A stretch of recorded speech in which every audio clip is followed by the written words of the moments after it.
एक हंसने वाली बात कह रहा हूं।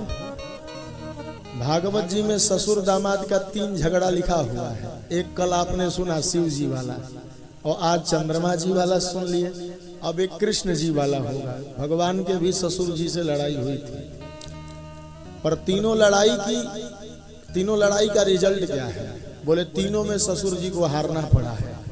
इसीलिए दामाद से लड़ना झगड़ना ठीक नहीं होता। आपने जब दामाद का विवाह किया अपनी बेटी से, तो आपने विष्णु रूपिणे बराय कह करके पूजा किया है कि हे विष्णु समान वर, मैं आपको अपनी लक्ष्मी रूपी कन्या देता हूं। और फिर उसी विष्णु को आप गाली देते हो तो आप समझ जाओ आपको सीधे नरक जाना है, चाहे आप कितने धर्म करते हो। क्योंकि एक बार जिसे आपने विष्णु कह दिया, एक बार जिसे आपने संबोधन कर दिया और उसे आप फिर गाली दे रहे हो, तो आप चाहे आपके लिए जो किया जाए आपको उसका दंड जरूर मिलेगा, इसमें कोई संदेह नहीं। संबोधन में ही सब कुछ है।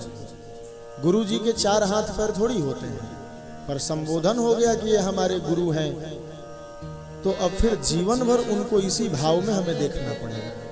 अगर बीच में कोई त्रुटि हुई तो उसका दंड हमें भोगना पड़ेगा। माता पिता का संबोधन हो गया, मातृदेवो भव पितृदेवो भव, तो माता पिता को हम बीच में अगर तकलीफ देते हैं तो चाहे हम कितना भी माला जप लें, माला जपने का फल तो मिलेगा, परंतु माता पिता को कष्ट देने का पाप भी हम पे लगेगा, इसमें कोई संदेह नहीं।